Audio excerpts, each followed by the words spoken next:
Today we are going on an all-day, guided excursion from Ponta Delgada to the very scenic town of Furnas. We will be visiting a number of notable points of interest along the way. Meet the most friendly, most knowledgeable tour guide in town. Meet our driver, the one and only, Vasco.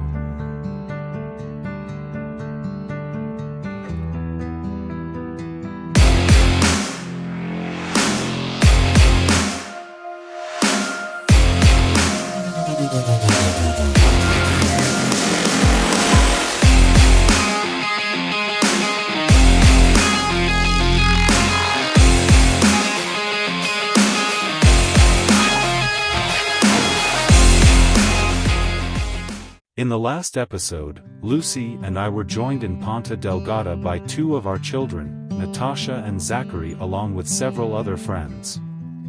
We all enjoyed some of the sights and sounds that the city had to offer. We all boarded a public bus at our local hometown of Santa Barbara early in the morning for the half-hour ride into the city.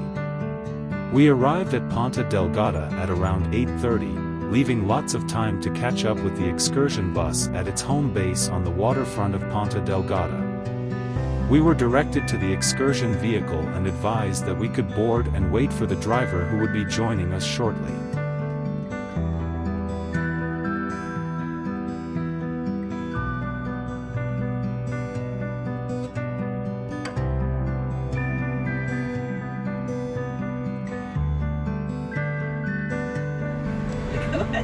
Bom dia a todos. Bom dia. Bom dia.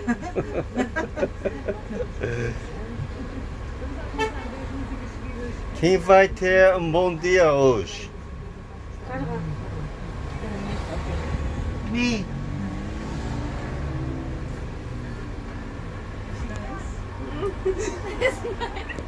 De onde nós vimos hoje? Vamos às Furnas. Furnas? Bom dia. Eu estou sua guia hoje. Sit down, sit down. Kevin, the real guide, is here. Vasco is here. Sit down quick.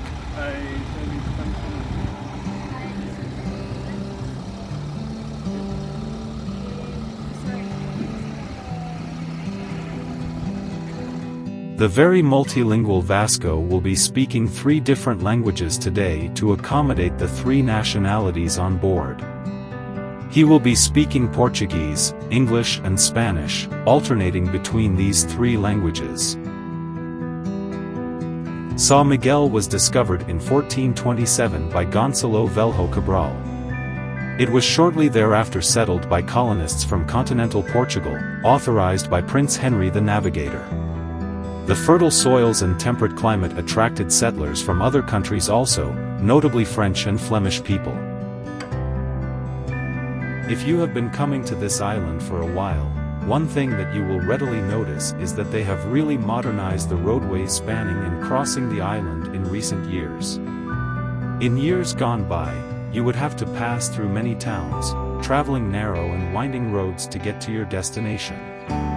Now, with these more modern roads, trips that would have taken many hours have now been cut to a small fraction of the time. So you have those huge walls throughout the city. They were built during the 19th century, during a period that we call the economy of oranges. Here we used to produce double the amount compared to the mainland Portugal. And they were a very valuable fruit. And why? Because it helps to combat a disease called scurvy, which is a very common disease between the sailors, which causes your gums to bleed and the tips to rot and then fall down. But at the end of that century, there was a blight, like a plague, that wiped out almost every orange plantation. And then we had to make substitutes to that fruit. We had to plant other fruits to compensate. And that's when we started to plant the passion fruit, pineapples, tobacco and tea during the afternoon. and actually it's going to be the last stop. We are going to go inside one of the oldest tea factories in all of Europe that still produces. And those walls were used to protect the orange plantations, to break strong winds and to prevent the salt coming from the sea, so it doesn't ruin the plantation.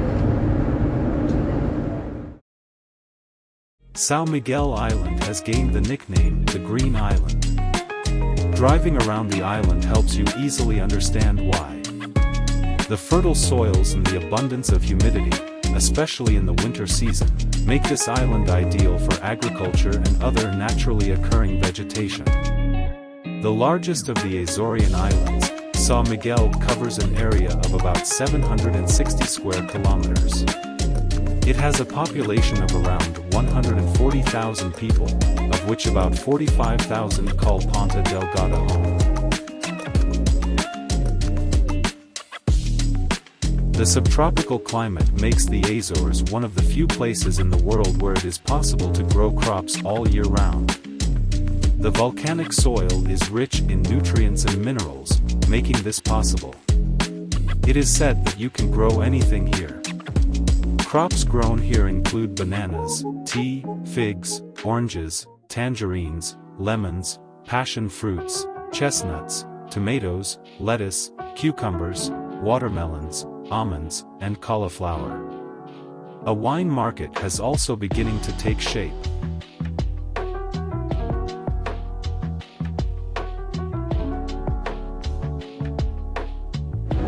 So the first stop is going to be in a village called Vila Franca, and it's actually the largest producer of bananas in the island.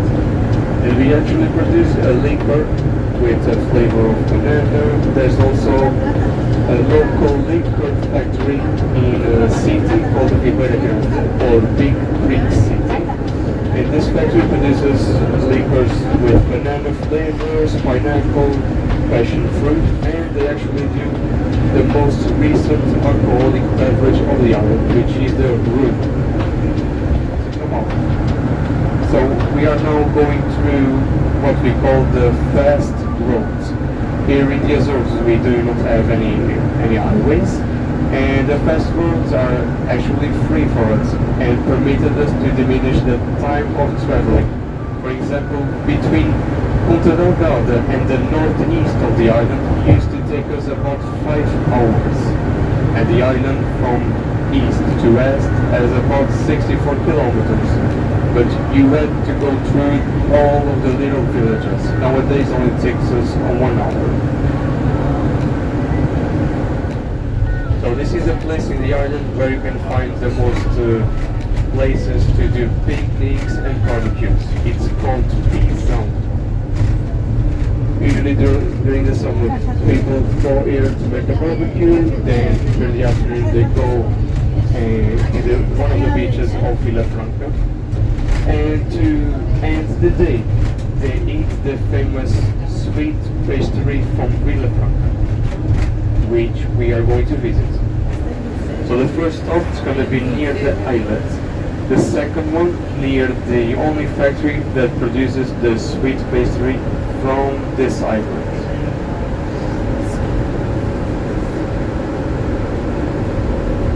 And it's one of the most famous sweets from the Azores.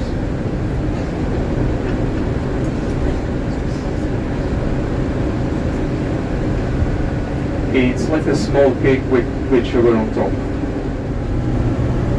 So this is a sweet pastry created during the 16th century by the church to earn a little bit more money. And because the church had access to sugar coming from Brazil, they made a sweet cake, a small one, and they put sugar on top to preserve the cake.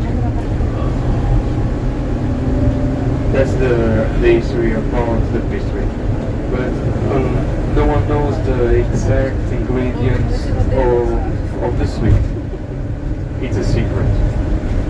The only thing we know, it contains milk, flour, sugar, of course, and to be considered It We have needs to be stopped done for an with some interesting type site of cheese. for a photo op. What cheese is it? While the No, group no. is busy photographing their pretty faces, let's talk about this place.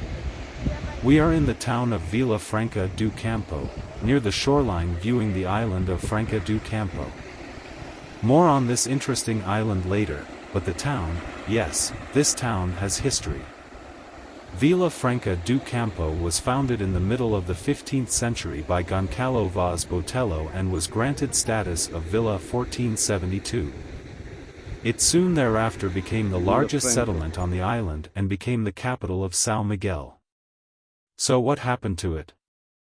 On October 20, 1522, a violent earthquake hit the area and destroyed the town. During the earthquake and landslide that followed, 5,000 people were killed. Many of the residents were buried alive. Because of its destruction, the capital of Sao Miguel was transferred to Ponta Delgada.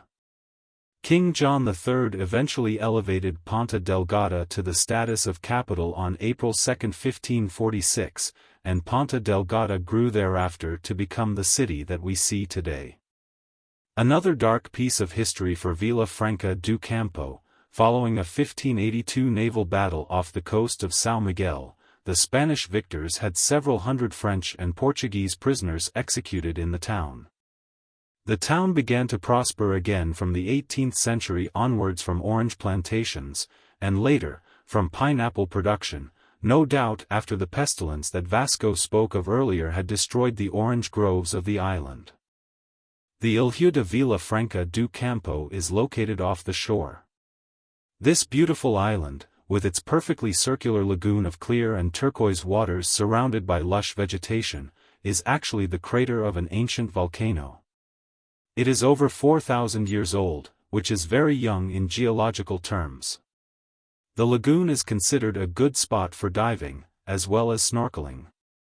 This islet is also used for the Red Bull Cliff diving competition. They can jump from two platforms placed 27 and 21 meters above the ocean surface. It is now time to board our bus and say goodbye to Vila Franca do Campo. We hope you have enjoyed seeing and learning about this very historic town with us.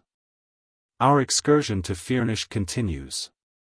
It is no coincidence that the name Furnas sounds like the English word furnace. Actually, the town is located in a valley called Furnas Valley. This is the center of Sao Miguel's geothermal activity. Furnas Valley is an ancient volcanic crater that has been dormant for a very long time. The last time it erupted was 1630, so we feel very safe. When we get there, we will be able to soak and swim in the hot spring pools. We will visit Terra Nostra Garden and hike the trails winding through majestic old trees and floral gardens. We will go to a local restaurant and eat a famous dish called cozido stew that was cooked in the geothermal heat of the ground and flavored by the minerals of the steam coming out of the calderas. We will then drive up a hill and enjoy a bird's-eye view of very scenic Furnas Valley and Lago of Furnas, which is a volcanic crater lake. And as Vasco promised, we will visit the oldest tea plantation in Europe, sample the tea, see the production process and hike through the field. We hope you have enjoyed this episode and please come back to see part 2 of this memorable excursion to Furnas. My name is Eric and with Kevin and Lucy, we are Cuz Adventures. Thank you for watching this episode and we hope to see you again in the next episode. For now, from this side of the screen to yours, may God richly bless you. Goodbye.